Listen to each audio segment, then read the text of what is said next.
G'day guys, here we are again. Sorry, there's been a bit of a break between some of these videos getting a bit far apart, but you know, we're busy too, and we're trying to track down our retirement fund and another elusive run we're trying to get. But here we are. We're definitely down to the business end of things now. You can tell because we're in the classroom and I've got my glasses on and got a pad in front of me. So okay, so let's get started. Video 5.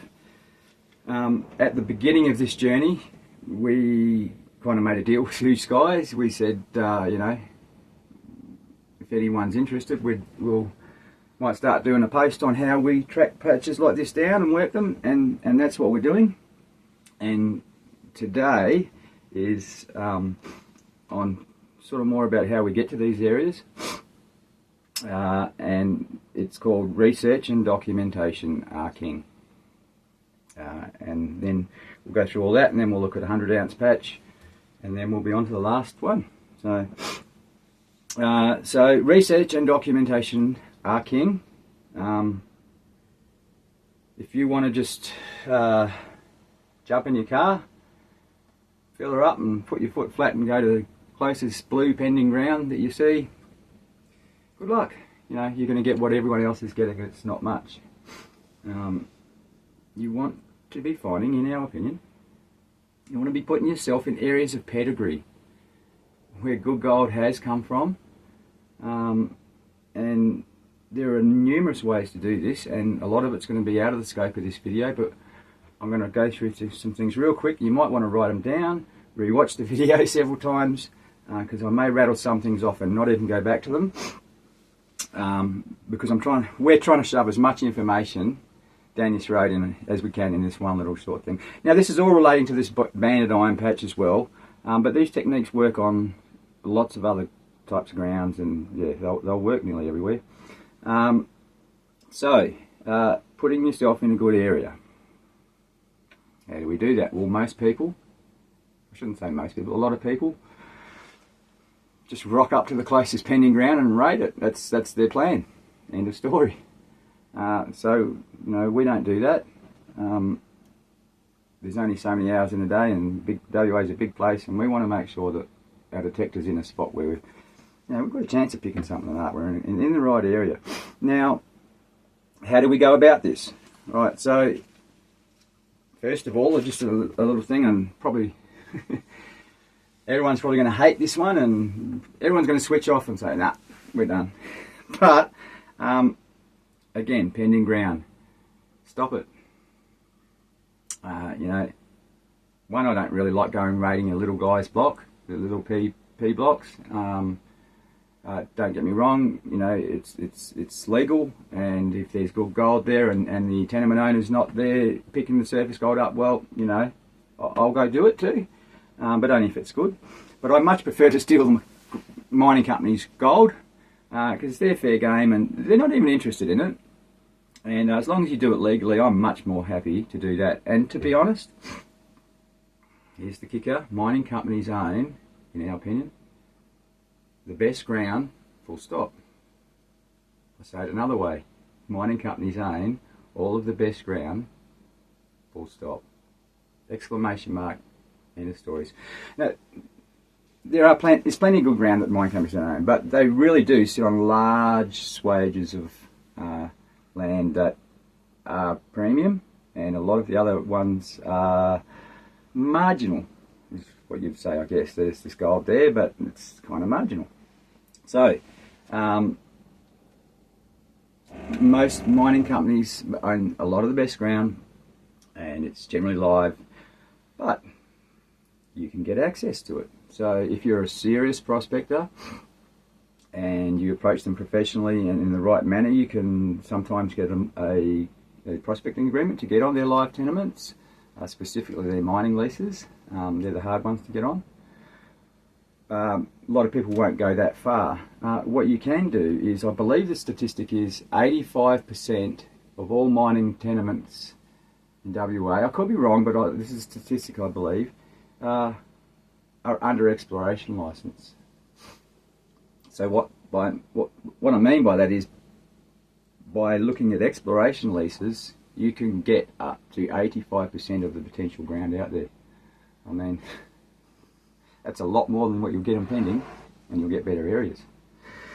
So, how do we go about picking these spots? So, I'm just going to rattle through.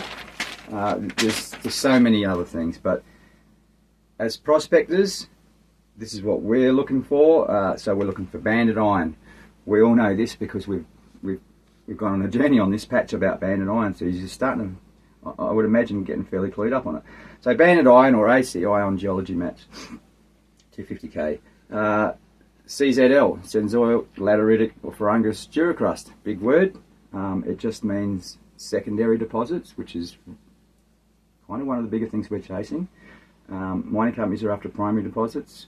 We're after primary ones as well when it comes to reef golds and things like that. But fine gold in the ground at 200 feet, 300 feet, that's no good to us. So CZL, but specifically people bang on about CZL, and to be honest, a lot of the Cenozoic, so the geology ages that interest us are really only two. Walter, be kind to me if I get this wrong. You've got the Archean age, 3 billion years ago, and that's responsible for basically the majority or all of your primary gold deposits, vein gold, banded iron formations, and which came a little bit later, but all your primary type gold, fine gold, what mining companies are after. And then you've got, more recently, 200 odd million years ago, you've got secondary gold deposits, which is a big thing of what we are chasing as prospectors. And CZL is a fancy name for very rich in iron-rich dirt, basically. And but people bang on just about CZL. CZZ, CZC, there's many Cenozoic grounds that we do very well on, other than just CZL. And CZL is actually quite tricky to work, actually. Anyway, breakaways. Write all this down, go back, look them up yourself, work out what they are. I'm just going to go through them. Breakaways, they're one of your main targets. Fault lines. We love fault lines. A lot of prospectors chase them, and I'll even show you that. And one more, dead tenements on Tengraph. Go on Tengraph. I know a lot of you don't use Tengraph, but go on Tengraph. Find an area that you want to work in, put dead tenements on. It'll show you an X marks the spot for alluvial gold. In other words, you'll see heavy peggings over certain areas, and they're all small leases back in the day generally, back in the 1800s, but you'll see them pegged everywhere there was alluvial gold there. Now, these will all get you into areas of pedigree. And when we get into an area of pedigree, often we'll find the main patch of an area once we get there. And here's the kicker. Often, once you have located the main patch of an area and done all this hard work to get you to this spot and that spot, there's bushings everywhere and this and that, and it's over a huge area, it's got lots of potential. We've done all this work to get there, and then what have we got to do? We've got to walk away. I know it sucks, but this is how we do it anyway. You just want to be in that pedigree area, but you don't want to be on top of it. Because if it's old shafts or this or that, like everyone's already been there, including the old timers, it's pushing out around those surrounding areas that are going to get you, in our opinion, much better gold. Enough looking at me banging on. You come around here, Cassie. So we're just going to now. My wife Cassie was here. She spent, people say, "Oh God, there's no ground to work." It's all pending. There's not much pending ground, and it's all shit, and there's no ground. Well, you know what? There's huge amounts of ground out there, but you've got to get off your bum and find it. You really do. And you can do this sitting in bloody Victoria, in Queensland. You do this well before you get there. It's all part of your treasure hunt. So. Sorry, honey, the sun and the tablet. Okay. It's better.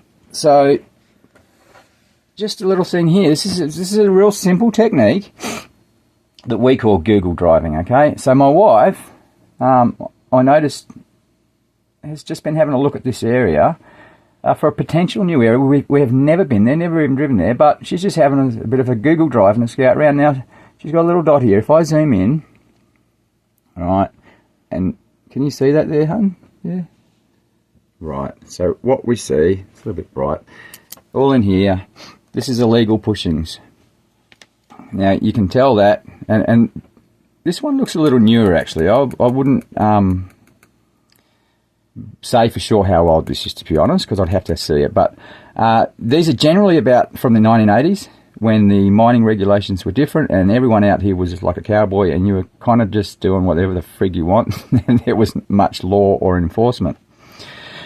But what these show you, so if you look carefully over here, you can see two marks. That's a track. You know, we all know what a track looks like.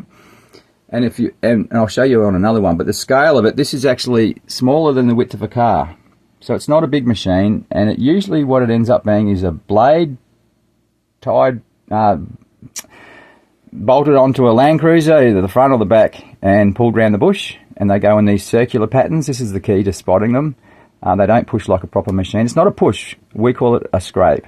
And if you see they've missed the trees, they go, because they can't, it's not a machine, they're just driving a car around the bush, scraping the rocks off, because back in the 80s, detectors were pretty bad, and you needed, obviously, just to clear the rocks sometimes, to be able to, the hot rocks, just to be able to get your gold, or just to get that, you know, get right close to them.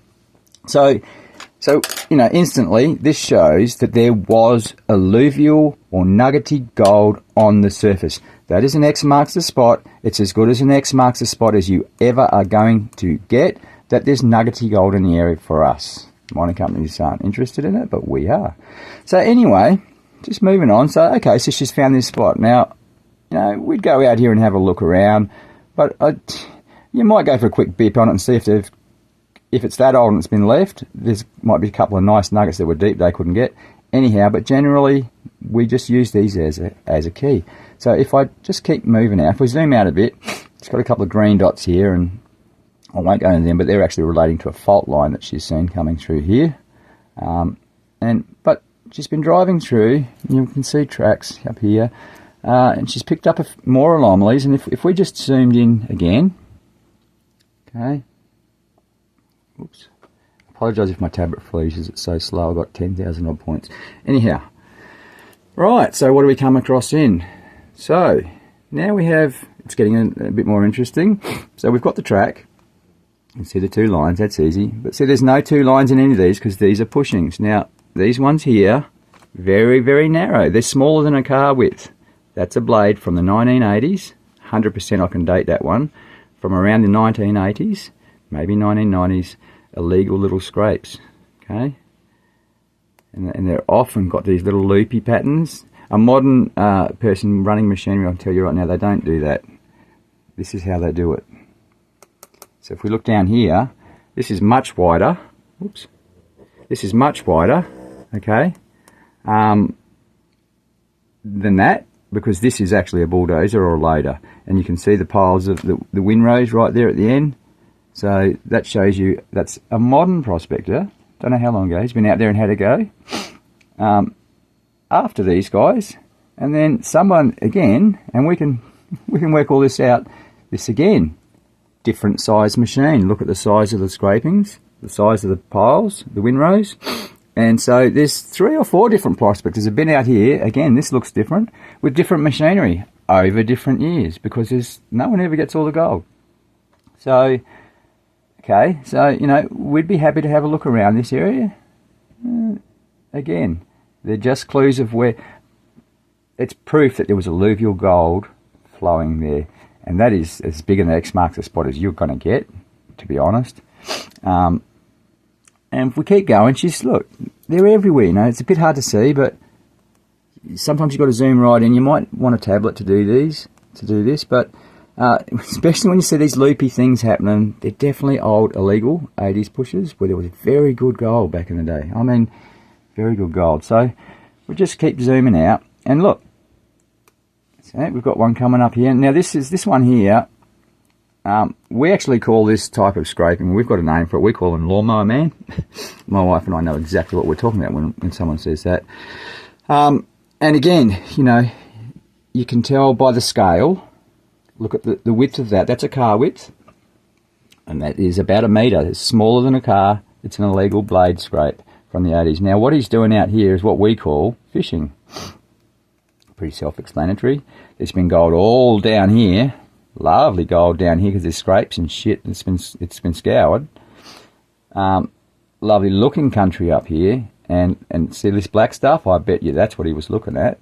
But you know, he was having a fish. He'd go scrape all the way up there, and then he'd go along and detect that. That's how bad the detectors were. Now, if he had picked up much more or more, that would be filled in other spots, you know. But he's just had a fish. Obviously, didn't do that well out there. But again, the metal detectors were shit. Okay, so trying to move on. I'm trying to keep as fast as I can here, and because no one wants to listen to some dickhead like me waffle on. So, you know, this pattern continues. So Kathy's, and here's a real classic one. You're absolutely certain that is 1980s or early. It's very gone. All the trees are still there. They go round them in circles because they're just in a car. They haven't got it. It's not a machine. They're not actually friggin' pushing. They're just driving and scraping the rocks off. So, 80s, illegal 80s scrape, 100%. Can you see that, hun? Yep. Right. So, you know, can you see that one? Again, these continue all the way, and if you look, there's actually a line of strike there. Lines of strike are really important. We'll get to them. Now, so, you know, and tracks go through these joints. You know, people aren't out here driving around to have a barbecue. A main track is there for a reason, and one reason only out here, and that is gold. Or pastoralist track, but they're different. They're usually straight, on fence lines, and easy to spot. Anyway, so if we zoom out a bit now, and I always say, you know, you've got to look at the big picture. We're not going to look at any one of these spots just to go and raid them, but if I start to zoom out, something starts to happen magically. Keep zooming out. Keep zooming out. Sorry, this is really slow. I've got thousands, tens of thousands of points in here. And what is starting to happen here? Look, it's as simple as that.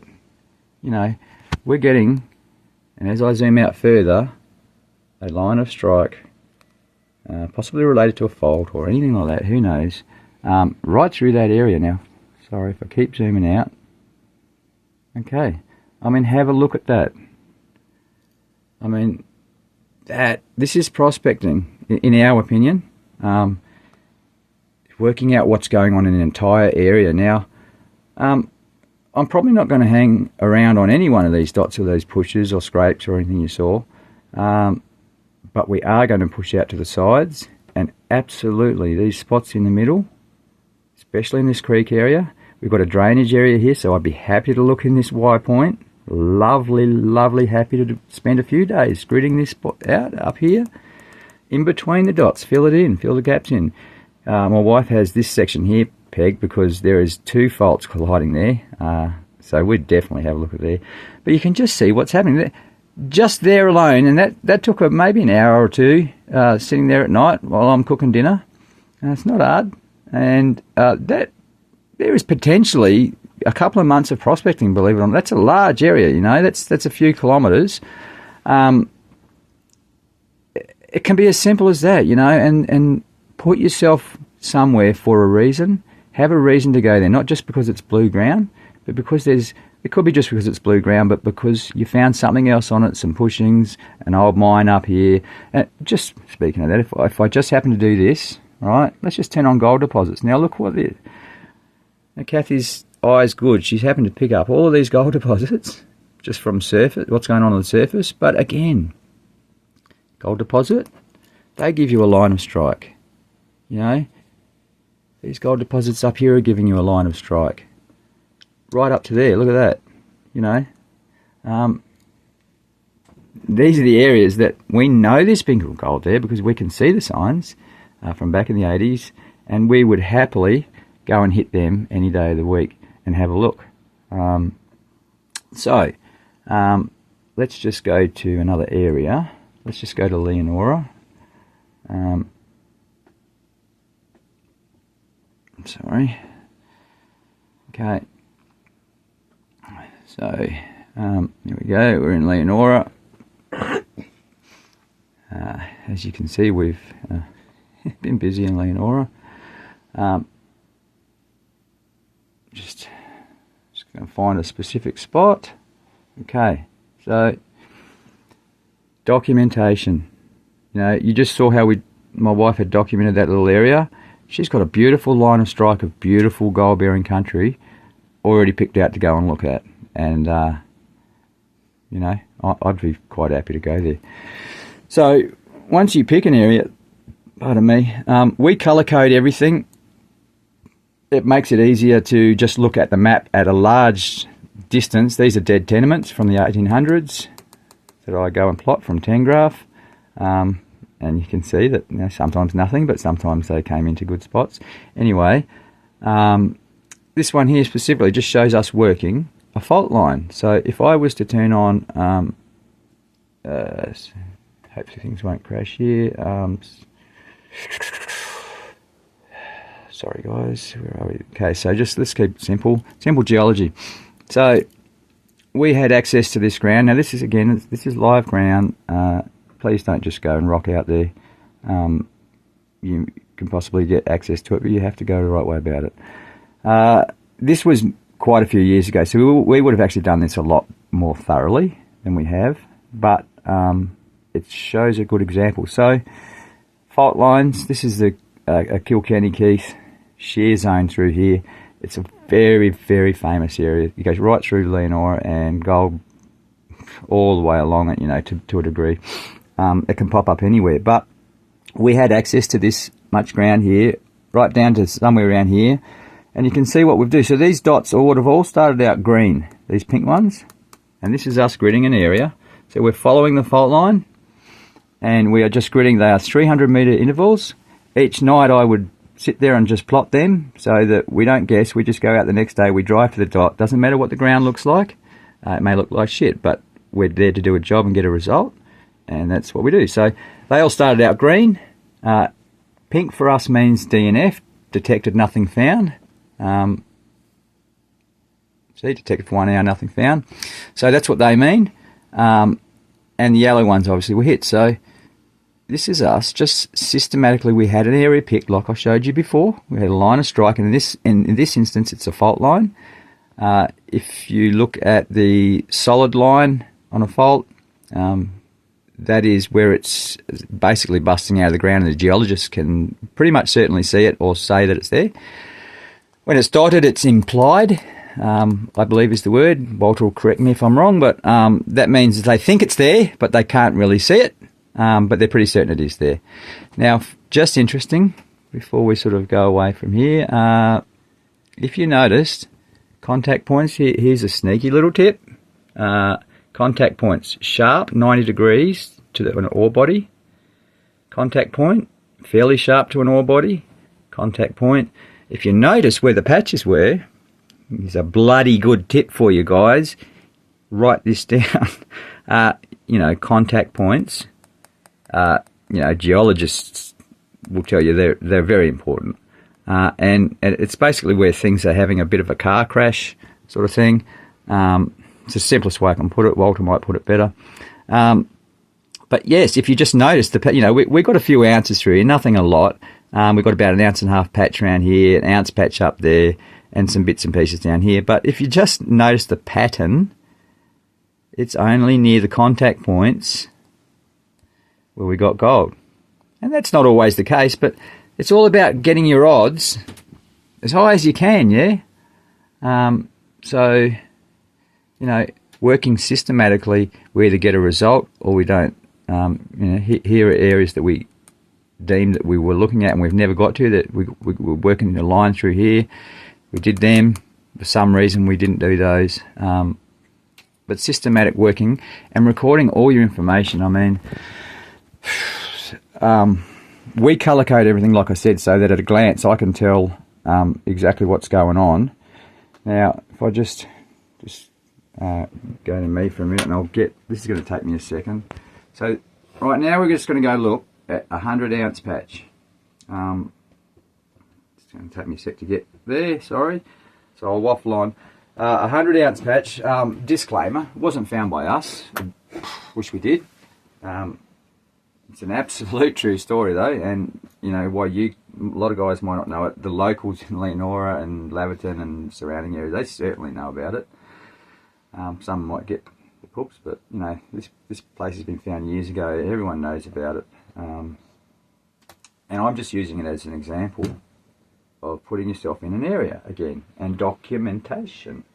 All right, documentation will give you a treasure map to follow when you think you know where it is, and often it's just not where you think it is, you know. So, without further ado, I think, Kathy, you could probably come over here now and have a look at this. Now, again, disclaimer, mining company ground. This area is live. Many of you are smart enough to work it out. I don't care. I really don't. The way this started out, but if you do go here, please do the right thing, and you know you can get permits and that to get on it, but do the right thing.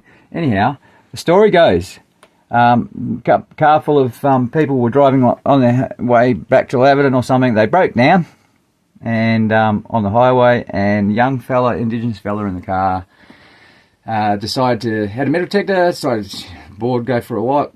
Well, you know, not that far off the highway. And, you know, half ounce pieces, like I'm talking just chunks everywhere.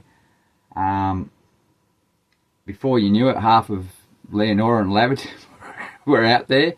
The Indigenous people certainly camped on it, and the story goes that, and I got this from some of the main players in Leonora with machinery were running out there and pegging ground, and I got this story specifically from one of them, but others as well. So 100 ounces came off of this area quite quickly. So you can imagine why all the serious prospectors were tripping over themselves to peg land out here. It eventuated that for them guys there was nothing there. It was all on ground that they couldn't legally access. End of story. The Indigenous people will go where they want, and I'm not even going to get into that, but they did an extremely bloody good job. I kid you not. Don't worry about the Indigenous. They are extremely bloody good prospectors. I kid you not. And they actually use some of our methods, like the gridding and that, but they don't use any technology that I know of. Most of them, they use campfires and things to mark spots. But anyhow, it started off, let's come up pan in here, started off way up here was a 100 ounce, patch, all in this area. So we couldn't really get, we couldn't legally access it, so it was out of bounds for us. We marked a few spots, but to be honest, it's like the friggin' moon. There's campfires every 50 metres, and, especially going back a few years, this was 2018 or 19, I think it was, somewhere around there, mate, it was like the moon. Anyhow, we only just went there a season or two ago. We figured it's still a reasonably new patch as far as things go. Maybe there'll be something left. And, I actually got from very trusted information, a trustworthy person, and I would believe this 100%. This patch actually turned into a 300 ounce patch. Can you believe it? That the locals, the Indigenous people, got off of it. The police were called because they were illegally there at time, all in this area, up on the mining lease. The mines were out there and nothing eventuated of it. They all walked away. The Aboriginal people absolutely cleaned up. We went back a season or two seasons ago, and, we figured, 300 ounce patch, there's got to be some left. But you know what? They left us fuck all.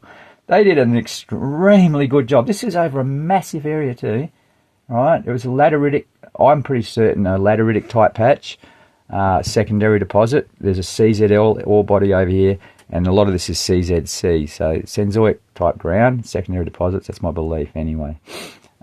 Anyhow, it's just, again, about information and putting yourself in the right area. So, super good patch up here. Nothing for us. It would be prospecting illegally if we were on the mining leases up here, and no one can get on them unless, even Murrin won't let you get on them. So, out of bounds. Too bad, sorry. Anyway, plenty more gold around.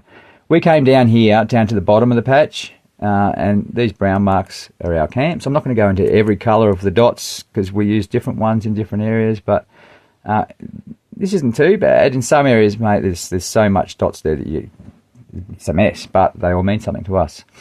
Well, anyhow, carrying on, our campsites here, we got a couple of ounces on each, an ounce or so, probably ounce and a half off of each campsite, something like that, a few ounces in this area. But really, for us, that may seem like a lot, but for us, that's not enough. We can't survive on that at all.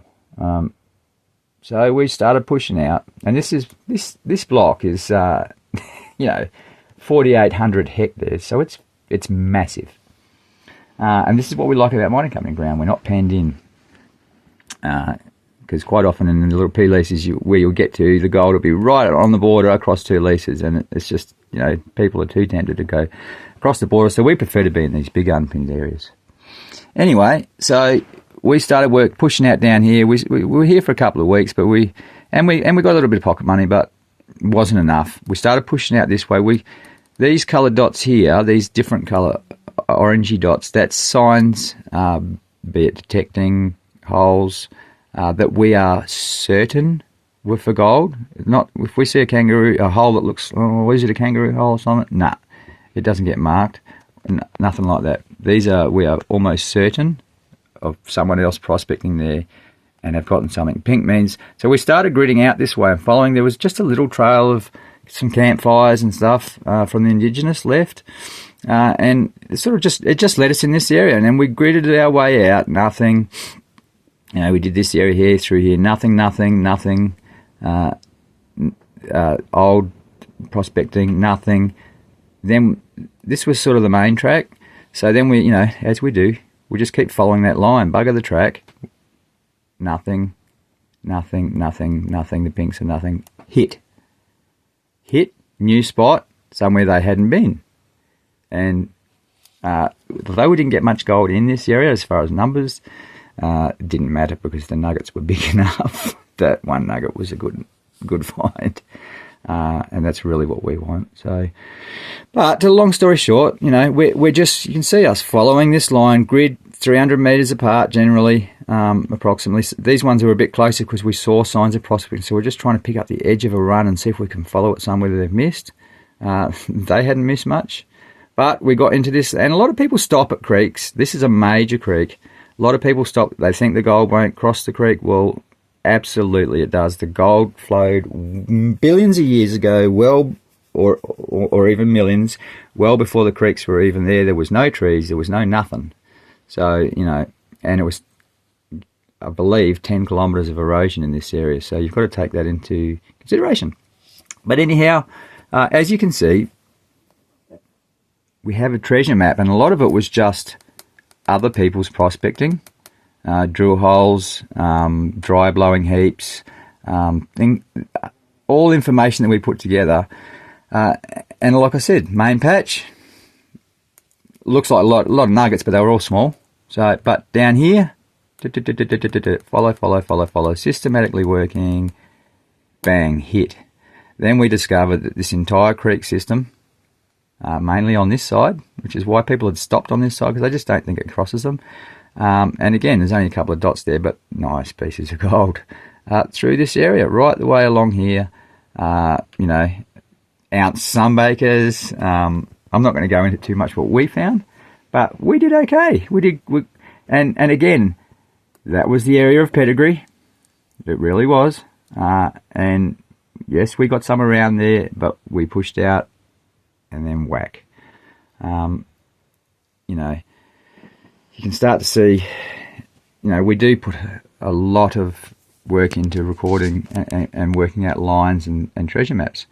I think that's about it, really, for that one, hun. So, research is really important. And this is all done in summer or whenever you're sitting on your bum at home in the air conditioner. There's so much more that I could show you, but I can only fit so much into a video. Thank you again for all the lovely comments. We're overwhelmed by how kind people have been to us, in the majority. And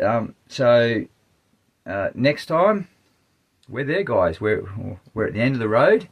There's still a lot to learn in the last video, but that'll be the end of the road for this series, and maybe we will do some more if people want us to. Otherwise we won't. Thank you again for watching, and we'll see you soon with the big reveal. Thanks a lot, guys. We'll see you soon.